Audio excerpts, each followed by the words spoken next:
अस्सलाम वालेकुम। आज हम डिस्कस करने जा रहे हैं न्यूमेरिकल्स ऑफ एक्सेलरेशन। यह आपकी बुक का पेज नंबर 43 का एग्जाम्पल नंबर 4 है, जिसमें आपको ये गिवन है कि एक मोटरसाइकिलिस्ट जो है वो एक स्ट्रेट पाथ में यानी कि एक स्ट्रेट लाइन में मूव कर रहा है। अब क्योंकि उसकी बाइक जो थी वो ज़्यादा तेज़ मूव कर रही थी, तो उसने अपनी बाइक को स्लो डाउन करने के लिए ब्रेक अप्लाई की।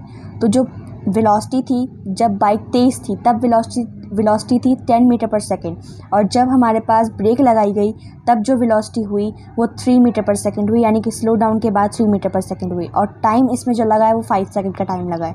अब हमें इसकी एक्सेलरेशन निकालनी है। सबसे पहली बात तो हमारे पास ये है कि 10 मीटर पर सेकेंड उसकी शुरू में थी, इसका मतलब हो गई इनिशियल वेलोसिटी, तो ये हो गई 10 मीटर पर सेकेंड। ठीक है, अब जब उसने ब्रेक अप्लाई की, थोड़ा स्लो डाउन हुआ, तब हमारे पास जो वेलोसिटी आई वो 3 मीटर पर सेकेंड आई। अब अगर किसी के जहन में ये सवाल आ रहा है कि मीटर पर सेकंड या फिर मीटर इनटू सेकंड इन्वर्स क्या है, तो मैं आपको बता दूं कि जब हम डिवाइड से मल्टीप्लाई में चेंज करते हैं तो हमारे पास माइनस की पावर आ जाती है। अब क्योंकि सेकंड के ऊपर हमारे पास 1 की पावर थी, तो जब ये ऊपर गया तो मीटर पर second metre into second inverse हो गया। ठीक है, तो -1 की पावर है। अगर स्क्वायर होता तो -2 की पावर आती, एंड सो ऑन। ठीक है, टाइम हमें गिवन है 5 सेकेंड्स का। उसके बाद हमें एक्सेलरेशन का फॉर्मूला अप्लाई किया, a = vf - vi upon T. vf final velocity, vi initial velocity, उससे माइनस करना था। फिर हमने वैल्यूज़ पुट की, और वैल्यूज़ पुट करने के बाद हमें -7/5 आया। डिवाइड किया -1.4। ठीक है, और एक्सेलरेशन का यूनिट है मीटर पर सेकेंड स्क्वायर, तो हमने मीटर पर सेकेंड स्क्वायर लिख दिया। अब एक्सेलरेशन में हमने 2 टाइप्स पढ़ी थी। एक टाइप थी पॉजिटिव एक्सेलरेशन और दूसरी टाइप थी नेगेटिव एक्सेलरेशन। तो यहाँ पे जो हो रहा है वो नेगेटिव एक्सेलरेशन हो रहा है, क्योंकि यहाँ पे माइनस की साइन है। इसका मतलब जो है हमारे पास वो वेलोसिटी जो है वो डिक्रीज़ हो रही है, तो इसलिए हम यहाँ पे मेंशन करेंगे रिज़ल्ट के अंदर कि हमारे पास जो है ये डिसेलेरेशन हो रहा है यहाँ पे, या रिटार्डेशन हो रहा है, जो कि इसका दूसरा नाम है। या हम कहेंगे कि नेगेटिव एक्सेलरेशन हो रहा है। नेगेटिव एक्सेलरेशन से बॉडी जो है वो मूव कर रही है, या डिसेलेरेशन से मूव कर रही है, रिटार्डेशन से मूव कर रही है। ये था हमारा बहुत ईजी सा न्यूमेरिकल एक्सेलरेशन का, जो कि पहला था। ओके, तो अब हमारा है ये सेकंड न्यूमेरिकल, जो कि आपको यूनिट क्वेश्चन में मिल जाएगा। पेज नंबर 57 डी वाला क्वेश्चन है। ये सेम वही क्वेश्चन है, इसमें भी हमें एक्सेलरेशन मालूम करना है। बस की जो हमें वेलोसिटी गिवन है वो 20 मीटर पर सेकंड से लेकर 40 मीटर पर सेकंड तक है, और वही मीटर इंटू सेकंड इन्वर्स लिखा हुआ है। और टाइम गिवन है हमारे को 8 सेकेंड्स। इसका मतलब क्या हुआ कि 20 मीटर पर सेकेंड जो हो गई वो हमारी हो गई vi, that is initial velocity, और 40 मीटर पर सेकेंड हो गई हमारी vf, that is final velocity. यानी कि बॉडी जो है वो 20 मीटर पर सेकेंड से लेकर स्पीड अप हुई है 40 मीटर पर सेकेंड तक। टाइम गिवन है हमें 8 सेकेंड, और निकालना है हमें एक्सेलरेशन। अप्लाई करेंगे हम फार्मूला इस पे, जो कि है a = vf - vi upon T, यानी कि एक्सेलरेशन जो है हमारे पास फाइनल माइनस इनिशियल करेंगे हम, यानी कि final velocity minus initial divide by time, तो हमारे पास मिल जाएगी एक्सेलरेशन। तो अब हम करते हैं इसमें वैल्यूज़ पुट।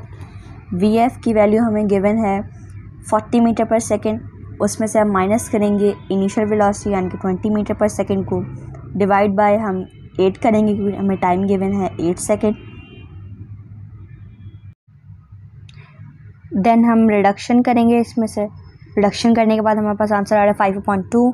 फिर हम उसको डिवाइड करेंगे तो आंसर आ रहा है 2.5, और मीटर पर सेकेंड स्क्वायर जो है वो एक्सेलरेशन का यूनिट है। ये हमारे पास पॉजिटिव एक्सेलरेशन है।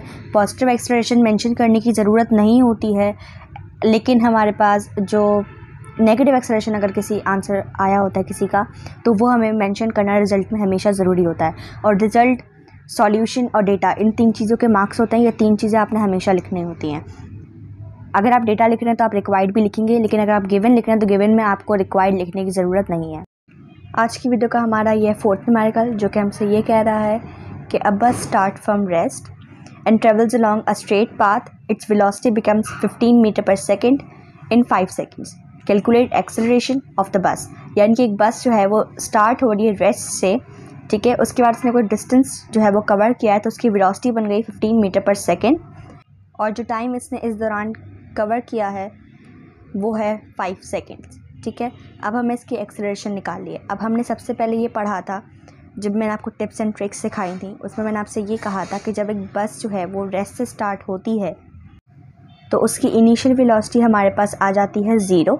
ठीक है, हम उसकी इनिशियल वेलोसिटी 0 लिखते हैं, और फाइनल वेलोसिटी कब 0 होगी, जब आपकी जो ऑब्जेक्ट है वो मूव कर रहा होगा, यानी कि मोशन पजेस कर रहा होगा, फिर कुछ टाइम बाद जब वो मोशन पजेस करना बंद कर देगा, यानी कि वो रेस्ट में आ जाएगा, तो आपके पास फाइनल वेलोसिटी 0 आ जाएगी। अमूमन क्वेश्चंस में इस तरह से पूछा जाता है कि आपके पास जो है वो ऑब्जेक्ट जो है वो मोशन पजेस कर रहा है, यानी कि मूव कर रहा है, उसके बाद आफ्टर सम टाइम इसने ब्रेक्स लगा दी या फिर वो रेस्ट में आ गया।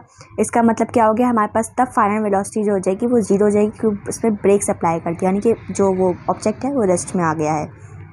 अच्छा चलें अब इस क्वेश्चन की बात कर लेते हैं। इसमें ये कि आपके पास गिवन है कि बस जो है वो स्टार्ट ही रेस्ट से हुई है। इसका मतलब इसकी हमारे पास इनिशियल वेलोसिटी जो कि 0 मीटर पर सेकंड आ जाएगी, और फिर इसने 5 सेकंड के अंदर 15 मीटर पर सेकंड तक की वेलोसिटी जो है वो उसने कवर करी है। तो ये हमारे पास फाइनल वेलोसिटी आ गई और 5 सेकंड हमारे पास टाइम आ गया। निकालना है हमें एक्सेलरेशन। फॉर्मूला अप्लाई किया, a equals to delta V upon T या फिर a equals to V F minus V I upon T. Delta V is actually change in velocity, ठीक है, जो कि V F minus V I ही होता है। फिर वैल्यूज़ पुट की इसके अंदर, उसके बाद हमारे पास सॉल्व करने के बाद आंसर आ रहा है 3 मीटर पर सेकेंड स्क्वायर।